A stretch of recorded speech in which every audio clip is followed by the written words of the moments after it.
বলাৎকার করা হয়, ধর্ষণ করা হয়, 12 রাকাত নামাজ পড়লেই এটা পাপ মোচন হয়ে যায়। হ্যাঁ, এটা আমি পাইছি তো, আচ্ছা, আব্দুল্লাহ মোহাম্মদ তাহের, তিনি তো জামাতের নায়েবে আমির, তিনি তো বলছেন ধর্ষণের চেয়ে পরকীয়া করা উত্তম। তো এগুলো তো বলছে না, বললে খুবই নিন্দনীয়। আমার কথা হলো যে শোনেন, এই যে মাদ্রাসা মক্তবে এখন বলৎকার, রেপ, এগুলো একেবারে মহামারী আকার ধারণ করে গেছে। এবং জামাত দুই একটা হয়তো টোকেন, দুই একটার শাস্তি দিয়ে, কিন্তু এটার ব্যাপারে কোনো কথা বলে না, তো কথা বলতেছে না, তো জামাতের লিডারশিপ থেকে কোনো কথাই বলতেছে না। যেমন ধরেন চাঁদাবাজির অভিযোগ আছে, হ্যাঁ, চাঁদাবাজি, মহামারী, বলৎকার তো এখন সবচেয়ে টপ বদল বাংলাদেশে। বলৎকার এবং আপনার রেপ করা, ধর্ষণ করা, এটা একটা মহামারী আকার ধারণ করে গেছে। এই জায়গায় তো সমাজ ঠেলে দেওয়া যাবে না। যারা করে তাদেরকে শর্ট করছে। আপনি বলেন যে দেখেন, বেগম খালেদা জিয়া প্রধানমন্ত্রী ছিল, তখন অ্যাসিড থ্রোয়িং হতো, তো উনি আইন করলেন মৃত্যুদণ্ড, যাবজ্জীবন। আইন প্রয়োগ করলো, এখন আছে কোনো অ্যাসিড থ্রোয়িং নাই। আইন করে এই ধর্ষণের ব্যাপারে যদি ওরকম কঠিন আইন না থাকে, আইন করা উচিত। সংসদ বসে আইন করতে পারে না, সংসদে গেছে, আমি দেখি জামাতের লোকরা তো সব ভিতরে ভিতরে মুক্তিযোদ্ধা হইতে চায়। হ্যাঁ, প্রশ্ন করলে মুক্তিযোদ্ধা কয়, আমি কি, আমি তো জন্মগ্রহণ করি নাই। আবার কয় আমি শিশু মুক্তিযোদ্ধা, আমার বাপ মুক্তিযোদ্ধা ছিল, আমার চাচা মুক্তিযোদ্ধা ছিল, অথচ হাতে জন্মই গ্রহণ করছে 1988 সালে। বলেন কেমনি হয় মুক্তিযোদ্ধা, বলেন? তো এই জন্যই বলছি যে এখন জামাতের সবগুলো লোকের হয় ডিফেন্সিভে চলে গেছে, যে তাদেরকে ওই ইয়ে করা হয়, স্বাধীনতা বিরোধী বলা হয়, মুক্তিযোদ্ধার বিরুদ্ধে বলা হয়। এই জন্য একটা দুর্বলতা দাঁড়াইছে, আমাদের এখন মুক্তিযোদ্ধা হইতে হবে। পার্লামেন্টের দ্বারা মুক্তিযোদ্ধা বলে যে আমি মুক্তিযোদ্ধা, চাচা মুক্তিযোদ্ধা, আমি মুক্তিযোদ্ধা। শহরের বাইরে তো কয় আমার বাপে মুক্তিযোদ্ধা ছিল, চাচায় মুক্তিযোদ্ধা। তারা কিন্তু মুক্তিযুদ্ধের প্রতি দুর্বল আছে, কিন্তু স্বীকার করেন না, স্বীকার না। এইটাই হলো পলিটিক্যাল স্টান্টবাজি। আমার মনে হয় যেটা স্বীকার করেন সেটা করে ফেলেন, সমস্যা কি?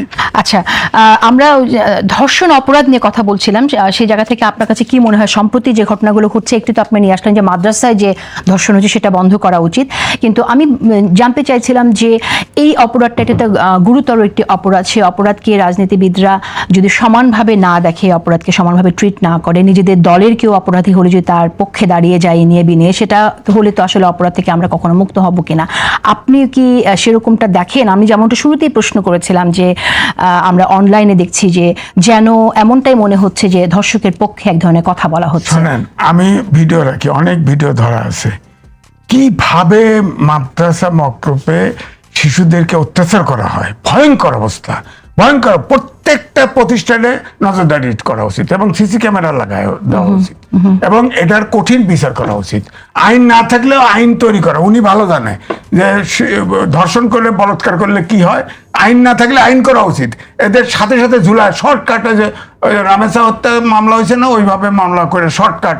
আপনি মাদ্রাসার বিষয়টি নিয়ে এসেছেন, আমরা জানি যে একের পর এক এরকম অভিযোগ আসছে এবং সেক্ষেত্রে আসলে শিশু থেকে শুরু ছেলে মেয়ে কেউই বাদ নেই, সবার কথাই আসছে। ব্যারিস্টার শাহরিয়ার কবির, আমরা যখন মিরপুরে একটি কন্যা শিশু যখন ধর্ষিত হলো, তখন আমরা দেখলাম যে তার বিচার তেমনভাবে চাওয়া হলো, আমাদের হাতে আসামিকে ছেড়ে দেন, আমরাই বিচার করব, শরিয়া আইনে বিচারের কথা বলা হলো। কিন্তু মাদ্রাসায় যখন এ ধরনের অপরাধ হয়, তখন কেন শরিয়া আইনের কথা আসে না, বা মাদ্রাসার অপরাধগুলো সেভাবে সামনে কেন আসে না? আচ্ছা, প্রথমে একটা জিনিস বলি, রাজনৈতিক দল ঐক্যমত হলে আইন থাকলে সে আইনের প্রয়োগ হয়। তার উৎকৃষ্ট উদাহরণ হচ্ছে রামিসা, বাংলাদেশের ইতিহাসে। আপনি আইনের লোক, আমার মনে হয় যে আপনাকে বলার দরকার নেই, কিন্তু আমার মনে হয় নামটা আমরা না নিই, কারণ এখানে ভিকটিমের নাম না নিয়ে একটা আইনগত ব্যাপার। অবশ্যই এটা আগে ছিল, আমরা ABC বলে বলতাম কখনো, এবং বাচ্চাদেরকে, মেয়েদেরকে আমরা বলতাম না, কিন্তু এখন পেপার পত্রিকা এগুলো কিচ্ছু মানতেছে না, এটা অনাকাঙ্ক্ষিত। এনিওয়ে, আমি মাপ চেয়ে নিচ্ছি, আল্লাহ ওনার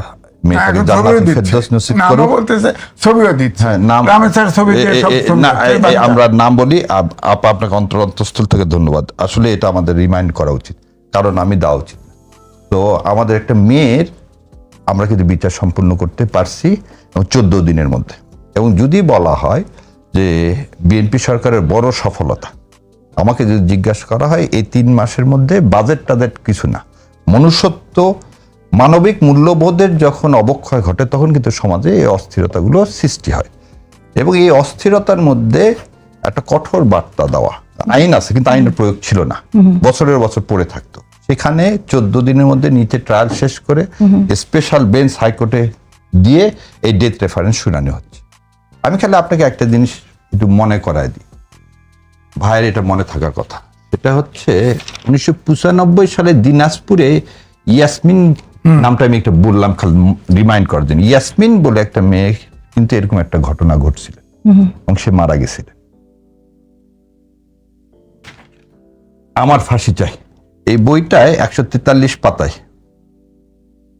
শেখ হাসিনা বলতেছে 20 লাখ, কাকে বলতেছে বলে দিচ্ছে, সেটা আওয়ামী লীগের নেতা আব্দুর রহিম উকিল সাহেবকে বলতেছে 20 লাখ টাকা নিয়ে যান, এটাকে যে করে হোক ইস্যু বানাতে হবে এবং খালেদা জিয়াকে পতন ঘটাতে হবে। অ্যাডভোকেট আব্দুর রহিম সহ অন্যান্য নেতারা বঙ্গবন্ধু কন্যার কাছে বিদায় নিয়ে টাকা নিয়ে বিদায় নিয়ে গেলেন।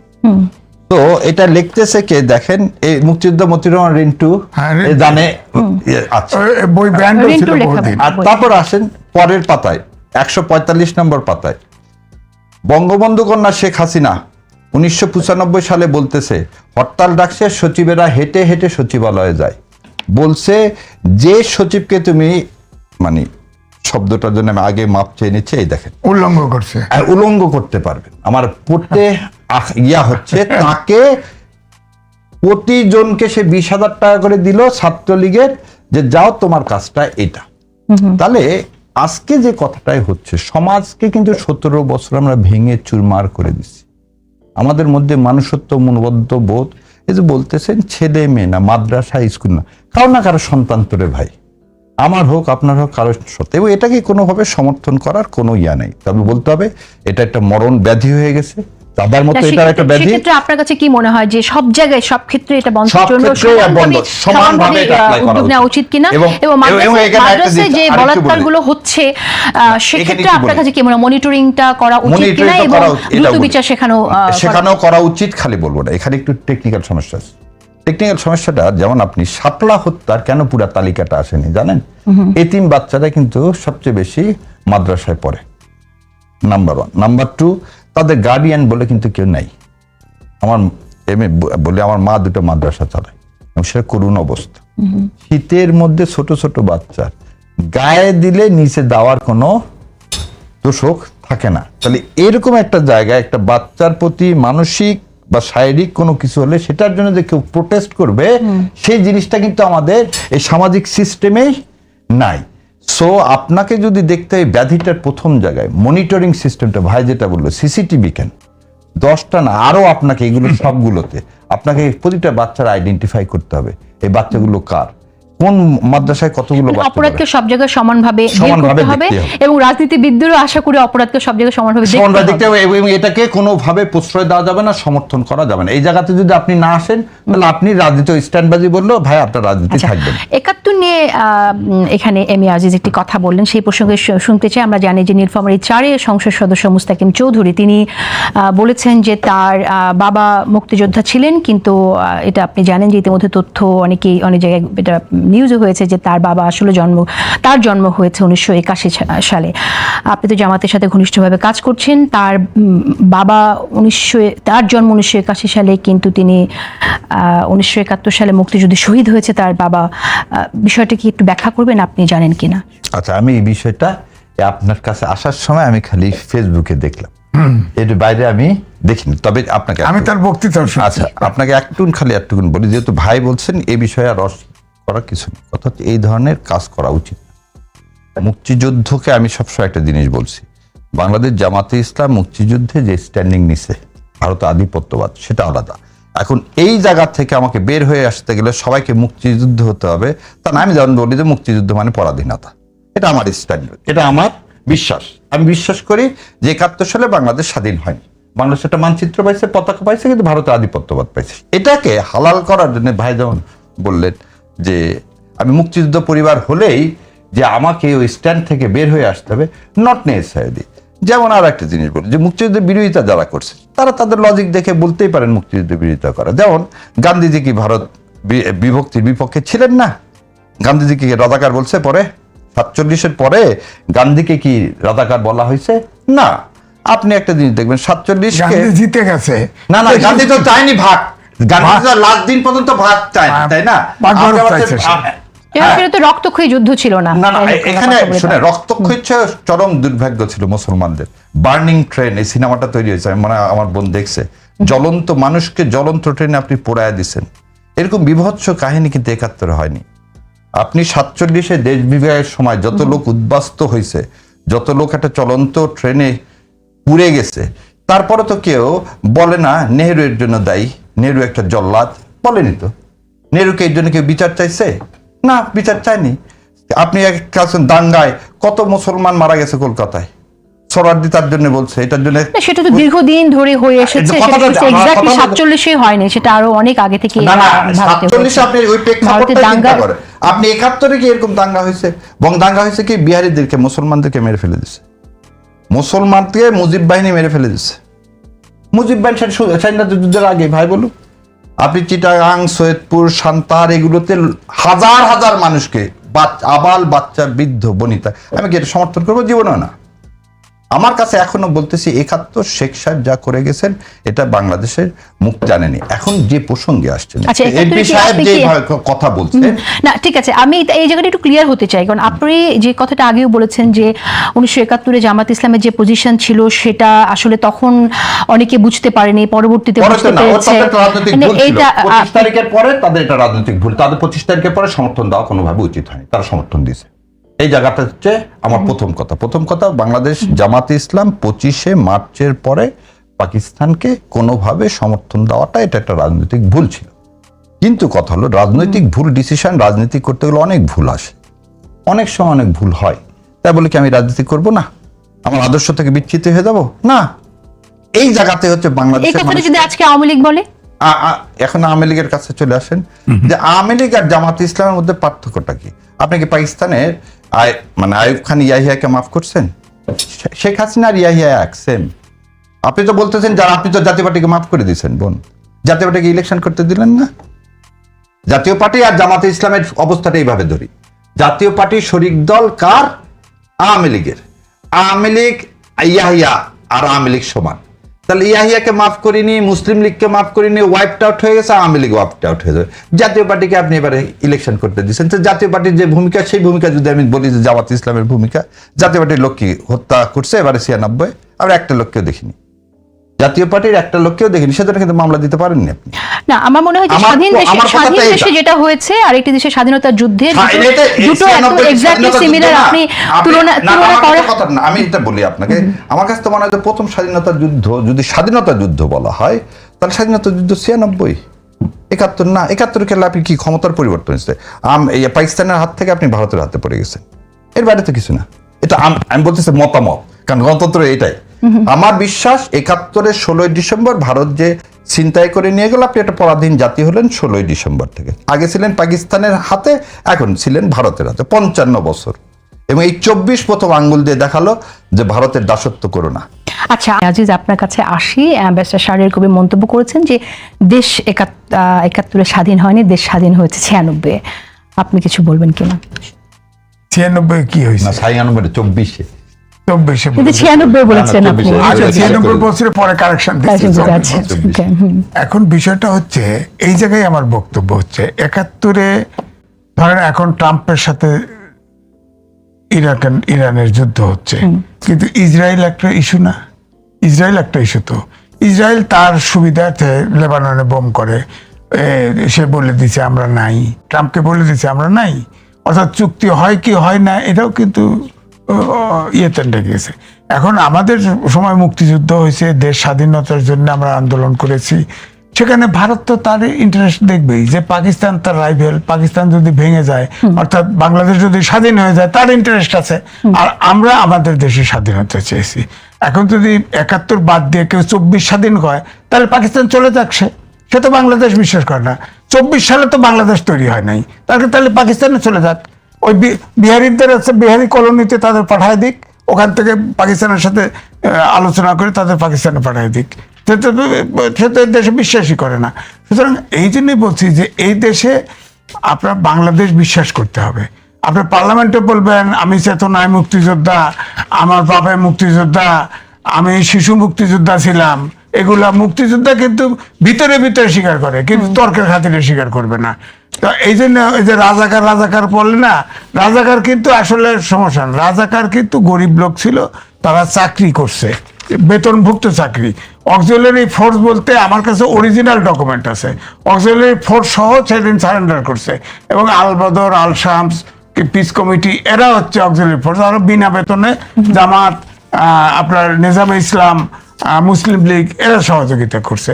জামাত ইসলাম তো তাদের পার্লামেন্টারি পার্টির সিদ্ধান্ত, তারা পার্টির সিদ্ধান্ত নিয়েই পাকিস্তানে হানাদারকে হেল্প করেছে। এখন আপনি বলেন যে ভারতের 47 সাল আর বাংলাদেশের পার্থক্যটা হচ্ছে জামাতের লোকরা খবর দিয়ে দিয়ে মেয়ে ধরিয়ে দিছে, এটা তো ওখানে করে নাই। নেহরুর সময় তো ওইটা হয় নাই, পড়াই দিছে, সন্ত্রাস হয়েছে, কাবু করার চেষ্টা করছে শত্রু পক্ষকে। কিন্তু আমার বোনকে আমি ধরাই দিছি, আমার বউকে আমি ধরাই দিছি, এরকম করতে করে নাই, এরকম ধ্বংসযজ্ঞ তো কেউ করে নাই। পাকিস্তানে অর্থাৎ জামাত ইসলাম যা করছে, বিশেষ করে অক্সিলারি ফোর্স, রাজাকার কিন্তু রাজাকারকে খবর দিছে, এটা ঠিক, রাজাকারও খবর দিছে। তখন যে বিবর্ষ, আমি এই জন্যই বলছি যে যারা মুক্তিযুদ্ধ দেখে নাই, যাদের বাপে দেখে নাই, যার দাদা দেখে নাই, মুক্তিযুদ্ধের ওই বিভৎস কাহিনী কেউ এটা অনুমান করতে পারবে না। তাদের পক্ষে 24-এ সম্ভব। 24-এ তো কোঠা আন্দোলন ছিল, রাজনৈতিক দল পিছিয়ে লাগছে। হ্যাঁ, আমার বাসা ছিল, আমার সাথে যোগাযোগ করছে তো। হ্যাঁ, আমি 5 তারিখ পর্যন্ত আমি টকশো করছি তাদের পক্ষে। তো ওই দিন রাজনৈতিক দলরা ঢুকে ফেসিবাদ বিলোপসাই করে এটা রাজনৈতিক হাসিনার বিরুদ্ধে চলে গেছে। এছাড়া তো কোঠা বৈঠক হাসিনার ডাক দিলেই তো সমাধান হয়ে যেত। হ্যাঁ, ওই যে হারুনের ভাতের হোটেলও ছিল, তখন তো ডাকে গেছিল না, তখন কিন্তু অলরেডি রাজনীতিবিদরা ঢুকে গেছে। কারণ এরা সব যারা আন্দোলন করছে, যারা নেতৃত্বে ছিল, তারা কিন্তু জামাতেরও ছিল, বিএনপিরও ছিল, অন্যান্য পার্টিরও ছিল, এরকম ছিল তো। সবাই তো যার যার নেতাদের কথা শুনছে। আবার ওই আন্দোলনটা কোঠা বিরুদ্ধে আন্দোলন, শেষে এসে রাজনীতিবিদরা ঢুকে রাজনীতিকরণ করে দিছে যে ফেসিস্ট হটাও, উঠে গেছে। তো ওটার সাথে ওটা তো একটা রিজেম, একটা সরকারকে পতন ঘটাইছে। ওটাতে তো দেশ তৈরি হয় নাই, ওটাতে স্বাধীনতা যুদ্ধ হয় নাই, বিপ্লবও হয় নাই, একটা অভ্যুত্থান ঘটছে, একটা বেশিরবাদী শাসককে বিতাড়িত করা হয়েছে। এই তো ওটার সাথে 71-এর তো ইভেন 90 সালের সাথেও তুলনা হয় না। 90-এর যে আন্দোলন হয়েছে সেটা এরশাদ বিরোধী, স্বৈরাচার বিরোধী, সেটার সাথেও তুলনা হয় না। হ্যাঁ, এখানে তো সব দল জাতি রাজনৈতিক দল মিলে টিলে 24 ঘটাইছে, 5ই আগস্টের পরিবর্তন করছে। 90 তো শুধু তরুণরা করছে, ছাত্ররা করছে, 90-এর আন্দোলন ছাত্ররা করছে। আমি এই বিষয়টা একটু শুনতে চাই আপনার কাছে যে ব্যারিস্টার শাহরিয়ার কবির, আপনি যেটা বলছেন যে 71 দেশ স্বাধীন হয়নি, জামাত ইসলামী যদি দেশ স্বাধীন হয়ে না থাকে তাহলে সে ক্ষমতার অংশী হতে চাইলো কেন?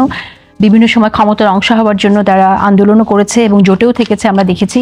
সেই বিষয়ে একটু আপনি বলবেন। আর এখন আপনার সেই সময়টা রাজনৈতিকভাবে মুক্তিযুদ্ধের বিপক্ষে অবস্থান ছিল এবং যে কথাটি দোসর হিসেবে যা করেছে সেই সময়টা রাজাকার, এবং আপনি জানেন যে সেই সময়ের অপরাধ সম্পর্কে এটা দলিলেই আছে।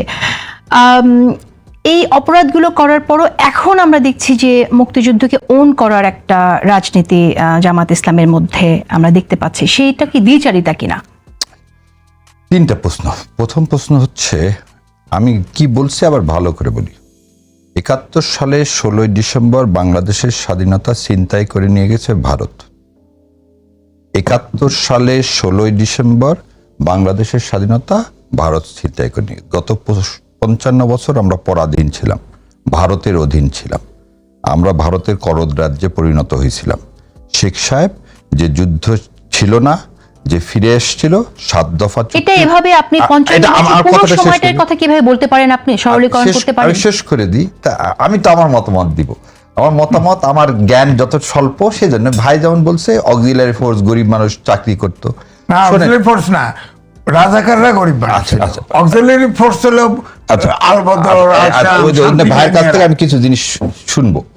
72 সালের পরে রাজাকারের যে তালিকা দেওয়া হলো, সেখানে সবচেয়ে বেশি আওয়ামী লীগের লোক ছিল। মুক্তিযুদ্ধ মন্ত্রণালয় থেকে যে রাজাকারের লিস্ট দেওয়া হলো, সেখানেও আওয়ামী লীগের ছিল। গত 17 বছর যদি আমার বোন বলে যে প্রমাণিত সত্য যে বাংলাদেশ জামাত ইসলাম মানবতা বিরোধী অপরাধ করছে এত দল হিসেবে, তাহলে তার তো বিচার হয়নি। তো বিচার যতক্ষণ হয়নি ততক্ষণ আমি আপনি জোর করে একজনকে কি করতে পারি না, বলতে পারি না যে এই মানবাধিকার বিরোধী অপরাধ করছে। থার্ডলি, আমার জানা মতে যেটা আমার ভাই বললেন যে কোনো মুসলমান হিসাবে কোনো মেয়েকে ধরিয়ে দেওয়া, এই ধরনের যদি কোনো কিছু হয়, যতগুলো বিচার হয়েছে সবগুলো বিচার হচ্ছে পাতানো বিচার, এবং প্রতিটা বিচার হচ্ছে জুডিশিয়াল কিলিং। সেটা জননেত্রী বেগম মানে দেশনেত্রী বেগম খালেদা জিয়াই বলছেন, এবং সেটা কাদেরকে নিয়ে বললেন, তিনি নাম ধরে বলছেন নিজামী সাহেবদেরকে জোর করে জুডিশিয়াল কিলিং দেওয়া হচ্ছে। সো আমি মনে হয় আল্লাহ ওনাকে বেহেশত নসিব করুক, উনি আমাদের চেয়ে অনেক বেশি জানতেন। সো এই বিষয়ে বোধহয় আর কিছু বলা উচিত হবে না। এখন আপনার তৃতীয় অংশের যে কথাটা, কিন্তু এই কথা বলার মধ্য দিয়ে এটা প্রমাণিত হয়ে যায় না যে তার বিরুদ্ধে যে অভিযোগগুলো উত্থাপিত হয়েছিল সেটা কোনোটাই না সত্যি না, না। আপনি না, আমি ঠিক কথা বললাম, আবার বলতেছি, জুডিশিয়াল কিলিং যদি কারো বিরুদ্ধে করেন এবং বিচারটা যদি আপনি একটা জিনিস যে একটা হিন্দু মানুষ সাক্ষী দিতে চাইলো, তাকে আপনি তুলে নিয়ে গেলেন কোথায়? ইন্ডিয়াতে। আর সাকা চৌধুরী সাহেবের কথা বলি, স্কাইপি কেলেঙ্কারি, এই যত প্রতিটা নিয়ে একটা জাজমেন্টে দেশে লেখা হলো না।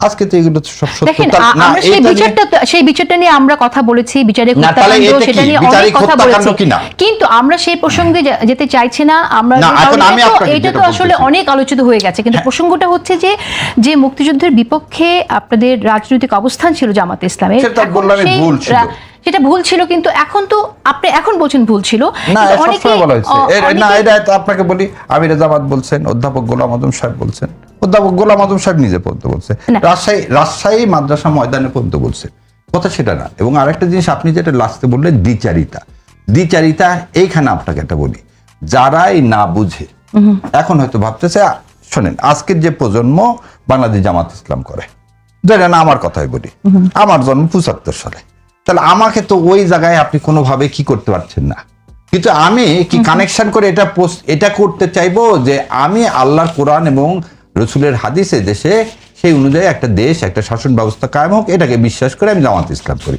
এর সাথে একাত্তর নিয়ে আমি কোনো কিছু করি না। দ্বিতীয় আরেকটা জিনিস আমার কাছে মনে হয়েছে যে মুসলমানিত্ব কেড়ে নেওয়ার জন্য ভারত দায়ী, এবং ভারত কখনোই চায় না বাংলাদেশ নিজের পায়ে দাঁড়ায়। সেজন্য আমি ভারত বিরোধী যে শক্তি, যাকে আমি ট্রুলি মনে করি যে আসলে যার সাথে ভারত বিরোধী, মানে ভারতের আধিপত্যবাদ বিরোধী, আমি সেই শক্তিকে সমর্থন করি। আমার কাছে মনে হচ্ছে জামাত উত্তম দল, আমি সেজন্য জামাত ইসলামকে করি। এখন আমি মানে কি হিসাবে মুক্তিযোদ্ধা হিসাবে নিজেকে হাজির করে প্রমাণ করবো ৭১ সালে জামাত ভুল ছিল না, আমি উল্টা এখন বলতেছি, সেই দিন শেখ সাহেব বা আওয়ামী লীগ যে কাজটা করছে এবং ইন্ডিয়া যেভাবে আমার মুক্তিযুদ্ধকে ছিনতাই করে নিয়ে গেছে, এবং এটাতে তোহা ভাইরা যে কথাটা সেই সময় বলছিল সেটাই সঠিক, যে আমার স্বাধীনতা ছিনতাই হয়ে গেছে, জামাত ইসলামের সেদিনকার সেই স্ট্যান্ডিং মনে হয় ঠিক ছিল বলে আমার মনে হয়, আমার আজকে ২৪-এ তাই মনে হচ্ছে, কারণ সেদিনকার আশঙ্কাটা। তবে মা বোন কারো ইজ্জত যেগুলো বলা হয় এগুলো সঠিক, খালি তা না, সমস্ত বিহারীদেরকে যারা হত্যা করছে, আত্মস্বীকৃত হত্যাকারী, যেমন আপনাকে বলে, আপনি বঙ্গবীর কাদের সিদ্দিকী বলছেন, ভাইকে জিজ্ঞাসা করি, 18ই ডিসেম্বর 1971 সালে এই ঢাকা স্টেডিয়ামে বিহারীদেরকে, নন বেঙ্গলিদেরকে বেনেটের খোঁচা দিয়ে আপনি মেরে ফেলে দিলেন। আপনি তাকে বীর কি বলতেছেন, বঙ্গবীর কাদের সিদ্দিকী। এবার আরেকটু বলি, ৭৫ সালে পরে যখন আমার রাষ্ট্রপতি শহীদ জিয়াউর রহমান নিল, এইটা শেষ করে দিয়ে আমি ভাইকে পার করে দিচ্ছি, রাষ্ট্রপতি শহীদ জিয়াউর রহমান যখন ক্ষমতা নিলেন, তখন আর্মির বিরুদ্ধে প্রকাশ্যে কাদের সিদ্দিকী যুদ্ধ করছে, তার বিচার কেন আমরা কেউ চাই না? ভাই বলুক এটা। ওকে, ইতিহাস পর্যালোচনা যেতে চাই না, সেগুলো যদি পর্যালোচনা যেতে চাই, তাহলে আমার অন্য তাকে কেন আপনি চাচ্ছেন না, তাই কেন আলাদা করলেন? একটু আগে যখন বললেন না মাদ্রাসা এবং সব জায়গায় এক হওয়া উচিত, সো প্লেইং ফিল্ডটা সব জায়গায় এক হওয়া উচিত। যেটা আপনি বলেছেন সেই বিষয়ে আমি হত্যা করছে তাকেও করেন, যে বাঙালিকে করছে তাকেও করা উচিত। না, কিন্তু সেটা কেন চাওয়া হচ্ছে? আপনার নানান ইন্ডিয়ার অদৃশ্য ইয়াতে ইশারাতে না, আপনি আপনার যুক্তিতে নানান ভাবে বলেন যে এই যে স্বাধীনতা যুদ্ধ, এটার বিপক্ষে যে অবস্থানটা ছিল, সেই অবস্থানটা কেন ছিল সেটা জাস্টিফাই করতে চান, আপনি সত্য বলতে চান, কিন্তু আবার সেটা আমরা জামাতের অবস্থান, এটা এর আগেও আমরা বিভিন্নভাবে আমরা শুনেছি, বুঝতেও পারি, কিন্তু সম্প্রতি আমরা দেখছি যে মুক্তিযুদ্ধকে ওন করার যে বিষয়টা, সেটা নিয়ে আসলে আমার প্রশ্ন ছিল। এই প্রসঙ্গে আমি এম এ আজিজ, আপনি যদি কিছু অ্যাড করতে চান অবশ্যই করবেন, যে প্রসঙ্গগুলি আসলে যে কথাগুলি ব্যারিস্টার শাহরিয়ার কবির বললেন, আপনার মন্তব্য শুনি। বিশেষ করে কাদের সিদ্দিকীর কথা একটু দেখেন, আপনি তো আপনার জ্ঞান আছে, আপনি বড় মানুষ। তখন বিষয়টা হচ্ছে যে একটা সাঁতার মানুষ জানে না যে তাকে পুকুর পানিতে ফেলে দিলে যা অবস্থা হয়, জামাতের নেতাকর্মীদের একই অবস্থা হয়েছে। তারা কিন্তু ভিতরে ভিতরে ভাবে যে আমি কেন মুক্তিযোদ্ধা হইলাম না, এই জন্য কয় আমি মুক্তিযোদ্ধার সন্তান, আমি মুক্তিযোদ্ধা, আমার চাচা ছিল, ইয়ে ছিল, সে ছিল। আসলে মনে মনে কিন্তু লালন করে যে মুক্তিযোদ্ধাই ভালো, হ্যাঁ, রাজাকার ভালো না, কিন্তু ওই কথাটা স্বীকার করে না। তারা ওই জায়গাটাই স্বীকার করে যে যেমন বলতেছে শাহরিয়ার ভাই যে মুক্তিযুদ্ধের চিন্তাই করে নিছে। আমি কিন্তু আগে ক্লারিফাই করছি যে 3 তারিখে পাকিস্তান ভারত যুদ্ধ ঘোষণা হয়, তারপরে পাকিস্তান এসে ঢুকে পড়ে, যুদ্ধের ভিতরে সরাসরি সক্রিয় হয়, হ্যাঁ, তারপরে এসে আপনার পাকিস্তানি সোলজার সারেন্ডার করে। সেখানে সারেন্ডার ডকুমেন্ট আমার কাছে আছে, অরিজিনাল ডকুমেন্ট, হ্যাঁ, সেখানে তো তাই ওই সময় তো স্বাক্ষর করে গেছে, আপনার উভয় পক্ষ স্বাক্ষর করেছে যে অক্সিলারি ফোর্স সহ সারেন্ডার করবে। অক্সিলারি ফোর্স কিন্তু আমার ব্যক্তিগত ওপিনিয়ন হচ্ছে রাজাকার কিন্তু অক্সিলারি ফোর্স না, তারা হলো গরিব দুঃখী ছিল, চাকরি করছে, তারা চাকরি করছে। অক্সিলারি ফোর্স রাজাকার, আল বদর, আল শামস এরা, তারপরে জামাত, মুসলিম লীগ, নেজামে ইসলাম, তারা যারা ওই মুক্তিযুদ্ধকে সরাসরি পাকিস্তানিদেরকে সহযোগিতা করছে। তো সুতরাং আমি বলবো যে আমি যেটা বললাম যে এখন ইসরায়েল তো তাদের লেবাননে বোম মারে, তারা ট্রাম্পের কথা শুনতেছে না, ট্রাম্পকে বলে বেঈমান, বলতেছে কারণ ট্রাম্প জানে যে ইসরায়েলের নেতানেহু জানে এই যুদ্ধে এগ্রিমেন্ট হয়ে গেলে সে নাই, সে ক্ষমতা নাই, কারণ তার ওখানে সুপ্রিম কোর্টের রায় আছে, তো সে তো আর নাই, সে সুতরাং যার যার ইন্টারেস্ট শেষে করে। এখন জামাত ইসলাম যেটা হয়েছে যে আমাদের দেশে, আমি লিখেছিও যে একটা রিকনসিলিয়েশন হওয়া দরকার এই দেশে শান্তির জন্য, কিন্তু জামাত তো ওই জায়গায় আসে না। জামাতের আমির এই আমির বলছে, কইছে না একবার চাপ হচ্ছে, মাপ চায় না। আমার কথা হলো যে গণহত্যার তো মাপ হয় না, এক, কিন্তু ওনার তারপরে বলছে যদি কারো মনে দুঃখ দিয়ে থাকে তাহলে আমরা মাপ চাই, এটা তো শর্তযুক্ত হয় না। তো সুতরাং আমার কথা হচ্ছে বাংলাদেশে রাজনীতি করবেন, বাংলাদেশে খাইবেন, বাংলাদেশে পেশাব করবেন, হাঁটবেন, বাংলাদেশ মানবেন না, পাকিস্তানে পাঠান, নাহলে বিহারি ক্যাম্পে চলে যান। পাকিস্তান বাংলাদেশে মানলে, বাংলাদেশে রাজনীতি করলে তো বাংলাদেশকে মানতে হবে। তো বাংলাদেশের ওই যে এখন অপোজিশনে থাকেন কেন, আবার পার্লামেন্টে তারা কোন কেন আমি মুক্তিযোদ্ধার সন্তান, হ্যাঁ, আরে বাইরে আপনার বাপই তো জন্মগ্রহণ করেন নাই, আপনি মুক্তিযোদ্ধার সন্তান হইলেন কেমনে? হ্যাঁ, আর আব্দুল্লাহ মোহাম্মদ তাহের তো কয় আমি শিশু মুক্তিযোদ্ধা, পার্লামেন্টে কইছে, এটা তো আমার কথা না, পার্লামেন্টে কইছে। তো আবার কি, তো তার মানে মনের ভিতরে মুক্তিযোদ্ধা মনে করে, তারা ওই চাপের মধ্যে আছে, তারা মনে করে মুক্তিযোদ্ধা ভালো, কিন্তু স্বীকার করে না, তাহলে তো জামাতের রাজনীতি থাকে না। এই জি, আপনি দীর্ঘদিন সাংবাদিকতা করেছেন, এখনো করছেন। আমি আপনার কাছে প্রশ্ন রাখতে চাই, আজকে আপনি জানেন যে 16ই জুন সংবাদ মাধ্যমে, এটা গণমাধ্যমের কালো দিবস, এবং আজকের এই দিনে 75 সালে গণমাধ্যমের কণ্ঠরোধ করে সরকারের অধ্যাদেশ জারি করা হয়, মাত্র 4টি পত্রিকা রেখে সবগুলো পত্রিকা বন্ধ করা হয়। একটু সংক্ষেপে বলবেন যে আসলে আমরা কিরকম গণমাধ্যম এখন পেয়েছি, গণমাধ্যম কতটুকু মুক্ত? আমরা আজকে তথ্য প্রতিমন্ত্রীকে বলতে শুনলাম যে সরকারের ভালো কাজ সামনে আসে না, খুব ছোট প্রত্যন্ত অঞ্চলের কোনো ছোট অপরাধ থাকলেও সেটাই খুব ফলাও করে প্রচার করা হয়। তো আপনাকে শুনে আমিও ছিলাম, উনি কিন্তু ওই সমস্যা হলে নিউজের একটা অংশ আসে, আর একটা অংশ আসে না। ওনারা বলছে যে আপনারা সমালোচনা করেন, গঠনমূলক সমালোচনা করেন, সরকার যে ভালো কাজ করে সেটাও তুলে ধরেন, এইটা বলছে। শুধুমাত্র সরকারের ভালো কাজটা বলে নাই, কিন্তু উনি দুটোই বলছেন। তো আমার বক্তব্য হলো যে ধরেন ওই সময় যে বাকশাল করলো 75 সালে, বাকশাল করার পরে যে পত্রিকা বন্ধ করা হলো 16 জনে, এটা হলো যে তখন একদলীয় শাসনকে পাকাপোক্ত করার জন্য, যাতে কোনো পত্রিকা না থাকে। ওই 4টে পত্রিকা ছিল, এটা কিন্তু পত্রিকা ছিল না, বাকশালের মুখপাত্র হিসেবে ওই 4টে পত্রিকা রাখা হয়েছিল, ওটা কিন্তু পত্রিকা না।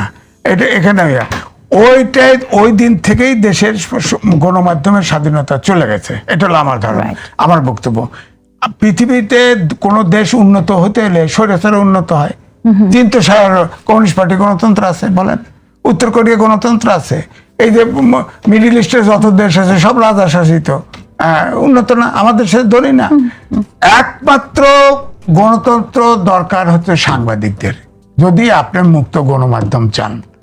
গণতন্ত্র ছাড়া গণমাধ্যমের স্বাধীনতা হতে পারে না। এখন বাংলাদেশের এখনো ওই পরিস্থিতি হয় নাই যে গণমাধ্যমের স্বাধীনতা পুরোপুরি ইয়ে করবে। তো এই জন্য আমি বলছি যে বলি যে একটা সাংবাদিকদের গণতন্ত্র দরকার, কিন্তু শাসকের দরকার নেই। দেশ উন্নত করতেও দরকার পড়ে না। আপনি বলেন অনেক বিশ্বের অনেক দেশই আছে আমাদের সেই ধনী, কিন্তু আমরা গরিব হয়ে পড়ে আছি। দেশ 54 বছর স্বাধীন হয়েছে, 55 বছরে পড়ছে। আমরা বলি অনেক সূচকে আগাইছে, এটা ঠিক, কিন্তু রাজনৈতিক সূচকে পিছাইছি। এখনো পর্যন্ত রাজনীতিতে আমরা কিন্তু অগ্রসর হতে পারিনি, খেয়াল করে দেখেন। এই জন্য আমি ঠিক আছে না, আমি একটু শুনতে চাই যে এই মানুষের কথা বলার স্বাধীনতা, আবার অনেকে বলে যে এই কথা বলার স্বাধীনতা যেমন এখন অনলাইনে যেভাবে অনেকে সমালোচনা করছে সেটা কতটুকু থাকবে সে নিয়ে কথা আছে। আমরা দেখছি সেটা অনেকেই অনেক বেশি করছেন, আবার অনেক সময় দেখি যেটা মানে সমালোচনা করলে তাকে হেনস্থার শিকারও হতে হচ্ছে। আমি আজকে দেখলাম 13 জুন, আজকে 13 জুনের ঘটনা আমি আজকে দেখেছি, এটা বাগেরহাট 1 আসনের বাংলাদেশ জামাত ইসলামী মনোনীত সংসদ সদস্য মশিউর রহমান খানকে নিয়ে ফেসবুকে ব্যঙ্গাত্মক পোস্টে যে একজন ছাত্র নেতাকে থানায় আটকে রাখা হয়, হেনস্থা করা হয়। এখানে স্থানীয় সংসদ সদস্যের সমর্থক এবং স্থানীয় জামাত নেতাকর্মীদের দ্বারা তিনি হেনস্থার শিকার হন। আমি কি ব্যারিস্টার শাহরিয়ার কবির আপনার কাছে জানতে পারি যে এই প্রবণতাকে আমরা কি ব্যাখ্যা দেব, আপনি বলেন। প্রথম একটা জিনিস বলি, এই যে আমি ইদানিং দেখি এআই দিয়ে আমি যা বানায় দিছে, মাস মিডিয়া এমন জঞ্জাল তৈরি সমাজে শুরু করতেছে, কার বিরুদ্ধে কি লাগাই দিবে আল্লাহ জানে। আচ্ছা, আরেকটা জিনিস আমি বলি যে আজকের এই দিনে আমাদের দেশে, এর আগেও আমি সাংবাদিকদের কাছ থেকে দেখছি বা সাংবাদিক বন্ধুরা ছিল তাদেরকে দেখছি, বা বর্ষিয়ান সাংবাদিক তাদেরকে, যেমন আমি আপনার যদি মনে থাকে আজাদ ছিল, উনি একটা ফোরাম বের করতেন, উনি লেফট ছাত্র ইউনিয়নের জেনারেল সেক্রেটারি ছিলেন। তারপর সানাউল্লাহ নুরির থেকে জনতা বের করতেন, তার আগে যারা ছিলেন আনোয়ার হোসেন মঞ্জুরা। বা আজকে আপনারা দেখেন একটা ফোরাম খোলা হয়েছে মাহমুদুর রহমান ভাইয়ের নেতৃত্বে, এবং সেখানে জায়দিনের শফিক রেহমান সাহেব আছেন। ওখানে দেখেন তথ্যমন্ত্রী যে কি বক্তব্যটা দিলেন, আমাদের তথ্যমন্ত্রী জহিরুদ্দিন স্বপন ভাই। দেখেন, আমি কেন বলি যে বিএনপি থাকলে তাও আপনি গণমাধ্যম, ভাই যেটা বললাম ওটার সাথে একটু 55 বছর বলবো না, আমি দেখছি যে এর সাথে সময় বা বিএনপির সময় গণমাধ্যম যতটুকু স্বাধীনতা ভোগ করে, এই যখনই আওয়ামী লীগ 96 সালে একবার থাকলো এবং আপনার এই 2009-এর পর থেকে গণমাধ্যম, লেখক, কবি কারো কোনো, কেন আমি তথ্যমন্ত্রীর কথাটা বললাম, দেখেন রাষ্ট্রীয় পর্যায়ে কোন বক্তব্যটাকে ওই বক্তব্যটা বলতেছি যে ত্রিবেদীর বক্তব্যটাকে কিন্তু তিনি ডিফাই করে এত সুন্দর একটা কথা বললেন যে আপনি সার্কেট সবাইকে নিয়ে একত্রবদ্ধ হন, আপনি বাংলাদেশের এই 20 কোটি মানুষকে নিয়ে কেন টানাটানি করতেছেন? সার্কে তো আপনি কোনোদিন কি চান না, আপনি এই উপমাদেশ চান না। সো রাষ্ট্রীয় ক্ষমতা, মানে রাষ্ট্রীয় একটা পদে বসে একজন ছাত্র নেতা, সে কিন্তু কুণ্ঠাবোধ করেনি। সো তার এই কথাটাকে কিন্তু অন্যভাবে নেওয়ার কোনো কি নাই, মানে এখন সেই জায়গাতে আমি বলতেছি আজকে কিন্তু এই যে আমি আপনি আজকে এখানটা অনুষ্ঠানে বসে এই কথা বলি যে অনেকেই বলে আপনাকে দেখা যায়নি। একটা জিনিস চিন্তা করেন তো ভাই, বর্ষিয়ান সাংবাদিক হয়তো বলছেন, যারা যারা প্রকৃত আওয়ামী লীগের বিরুদ্ধে বলছেন তারা গিয়ে দেশে শান্তিতে থাকতে পারছে। আমি আপনার মাধ্যমে জানাচ্ছি যে তাদের পরিবার যারা দেশের বাইরে থাকতো তাদের পরিবারকে পর্যন্ত এখানে মামলা দিয়ে হেনস্থ করা হয়েছে। তো আপনি ভাই জানেন সাংবাদিকদের, কিন্তু সেটা তো আমরা আবার দেখতে চাই না। তাহলে এখন জামাত ইসলামের নেতারা বা কর্মীরা এ ধরনের পরিস্থিতি হয়েছে, আমি সার্বিকভাবে, কিন্তু আমি আপনাকে স্পেসিফিক কোশ্চেন করছি। আমি একজন সংসদ সদস্যের কথাই আমি জিজ্ঞেস করেছি যে তাহলে কি ক্ষমতা পেয়ে তাহলে সেই একই দানবীয় আচরণ প্রকাশ পাচ্ছে কিনা? দানবীয় আচরণ করার কোনো সুযোগ নাই। সংসদ সদস্যের স্থানীয় যারা জামাতের নেতা কর্মী আছেন তার সমর্থকরা এটা করেছেন। এটা আজকে মিডিয়া কি হয়েছে, ওপেন আছে বলে আপনি সংবাদ পর্যন্ত পাইলেন। মিডিয়া ওপেন না থাকলে তো পাইতেন না, তাই না? আজকে আপনার ফেসবুক বলেন বা অনলাইন বলেন বা সোশ্যাল মিডিয়া বলেন, এটা এত স্ট্রং, যে কথা আপনি বলছেন সেটাও বলে, যেটা আপনি বলেননি সেটা বলে। আর আপনি যেটা এখনই উদ্ধৃতি করেন এই বিষয়ে আমি বেশি জানি না।